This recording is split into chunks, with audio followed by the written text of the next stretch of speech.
दीक्षा गुरु एक होते हैं पर शिक्षा गुरु अनेक हो सकते हैं। दत्तात्रेय जी के 24 गुरु से ज्ञान पाया था। उनका कहना था कि मेरे गुरु के नाम इस प्रकार हैं। धरती मेरा पहला गुरु है।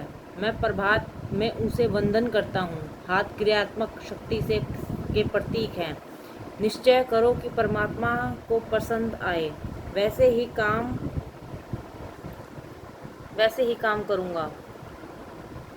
निश्चय करो कि परमात्मा को पसंद आए। धरती बहुत कुछ सहकर भी सबको सुख देती है। मैंने धरती से सबके प्रति सद्भाव और सहन शक्ति सीखी है। उनके दूसरे गुरु थे वायु। वायु से मैंने संतोष और निसंगता सीखी है। तीसरे गुरु आकाश ने मुझे सिखाया है कि आत्मा आकाश की भांति अनादि और अविनाशी है। ईश्वर उसी की भक्ति सर्वव्यापी है। चौथे गुरु थे उनके जल से मैंने शीतलता और मधुरता का उपदेश पाया है।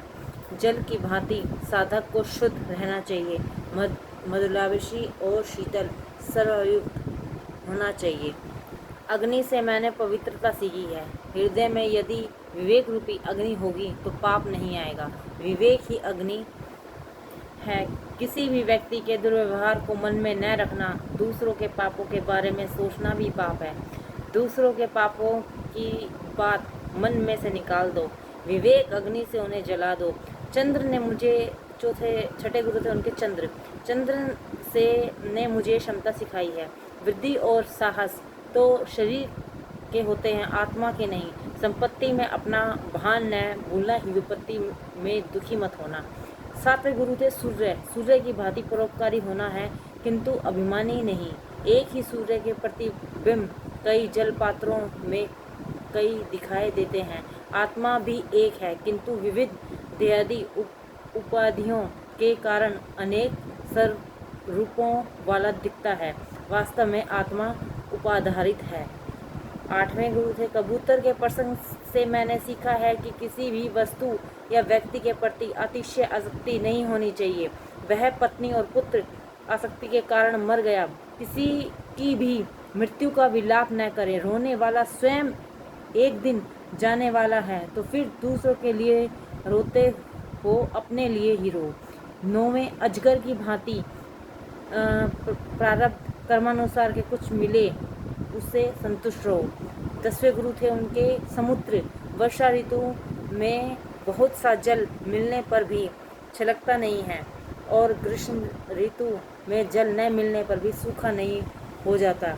सुख दुख में हमें भी समुद्र की भांति ही रहना चाहिए। 11वें गुरु थे पतंगा भी गुरु है। वह अग्नि से मोहित होकर उसके पास जाता है और जलकर मर जाता है। मनुष्य की माया से मोहित होकर उसमें फंसकर अपना सर्वनाश मोल लेता है। पतंगे की भांति सौंदर्य के पीछे पागल होने से अपना अहित ही होता है। जगत में विषय बाहर से सुंदर है, भीतर से नहीं। सुंदरता तो कल्पना मात्र है, एकमात्र श्री कृष्ण ही सुंदर हैं, उन्हीं से प्रेम करो। उनके 12वें गुरु भ्रमर की भांति सार ग्रहण करो किंतु आसक्त न बनो। भ्रमर में न कमल में आसक्त होकर अपने प्राणों से हाथ धो लिए वह लकड़ी तो छेद सकता है किंतु कमल की कोमल पंखुड़ी को नहीं, क्योंकि उसे कमल के प्रति आसक्ति है। यह संसार भी केवल जैसा है कमल जैसा है, जो अपनी विषय गंध में जीव भ्रमर को फंसा देता है। भ्रमर कमल की पंखुड़ियों के खुलने की सोचता है किंतु हाथी ने उसके सारे अपने सपने उजाड़ दिए। जिस प्रकार भ्रमर की में लकड़ी को कुरेदने की शक्ति है, उसी प्रकार मनुष्य भी बड़ा शक्तिशाली है। मनुष्य यदि नारायण बन सकता है किंतु उसे पहले आसक्ति का त्याग करना होगा। मधुकृत के 2 अर्थ हैं, भ्रमर और मधुशिका। भ्रमर से जो सीखा वह मैंने ऊपर बता दिया। मधुशिका में मैंने सीखा है कि किसी भी वस्तु और अतिशय संग्रह न किया जाए। मधुशिका मधु का संग्रह करती है, तभी तो लोग उसे मारकर मधु छीन लेते हैं।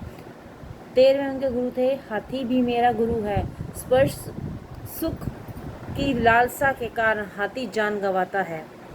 लोग एक बड़ा सा गड्ढा खोदकर ऊपर घास पात रखकर नकली हथनी रख देते हैं। हाथी उसे असली हथनी मानकर स्पर्श सुख की इच्छा से वहां जाता है और तुरंत उस गड्ढे में फंस जाता है।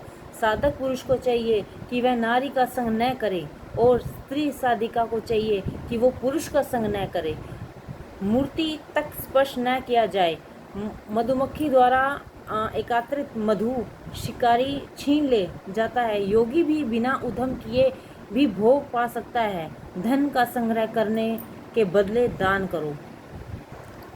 15वें गुरु, जिस प्रकार स्पर्श सुख से लालसा से हाथी का नाश होता है, उसी प्रकार संगति श्रवण की लालसा से हिरण का नाश होता है। सो योगी की गीत, नृत्य, संगीत आदि विषयों का त्याग करना चाहिए। रस सुंग की, जी हाँ, स्वाद की लालसा मछली को मारती है। कांटे से लगाया मांस मछली खाने जाती है और मर जाती है। मनुष्य को भी यही जीहा बड़ी परेशान करती है। सभी इंद्रियों को जीत कर यदि जीहा को नहीं जीता तो नाश ही होगा। जो रसना को जीतता है वह सब को जीत लेता है। धृतराज जी ने इस प्रकार शब्द, स्पर्श, रस, रूप और गंध, इन 5 विषयों की चर्चा की है। एक ही विषय का सेवन करने पर भी हाथी, भ्रमर आदि का नाश होता है, तो सभी विषयों का सेवन करने वाले मनुष्य की तो ऐसी दुर्गति होगी। मृत्यु के पश्चात सुनाया जाने वाला गरुड़ पुराण मनुष्य को मृत्यु के पूर्व ही सुनना चाहिए। पतंगा, हाथी, किरण, हिरण, भ्रमर और मछली मात्र एक विषय की आसक्ति के कारण मारे जाते हैं, तो 5 विषयों का उपभोग करने वाला प्रमादी मनुष्य क्यों नहीं मरे। राजन 17वें, राजन, मेरे एक वैश्य को भी गुरु माना है। पिंगला नाम की एक वैश्या धनवान ग्राहक की प्रतीक्षा में सारी रात जागा करती थी। एक बार उसने सोचा कि कामी पुरुष के लिए जागने की अपेक्षा प्रभु के लिए जागकर उनको ही क्यों न पालूं, और उसने विषयों का त्याग किया। उसने कामी पुरुष की प्रतीक्षा में जागते रहना छोड़ दिया। अब मैं केवल प्रभु की प्रसन्न करने का प्रयत्न करूंगी। कालसर्प के ग्रास जीवात्मा की रक्षा प्रभु के सिवाय और कौन कर सकता है। इस जगत में आशा परम दुख है और निराशा परम सुख। जो सुख की आशा न करो, आशा की जंजीर मनुष्य को किस हद तक जाकर जकड़ देती है, उसका वर्णन स्वामी शंकराचार्य के शब्द में सुनिए। शरीर गला जा रहा है, केश श्वेत हो गए हैं, दांत जा चुके हैं और दुर्बलता के कारण लकड़ी के सहारे चलना पड़ता है। फिर भी बूढ़ा आशा की पिंड छोड़ता ही नहीं है। ऐसे बूढ़े की भांति आचरण करने के बदले भगवान का भजन करो। काम सबसे बड़ा दुख है।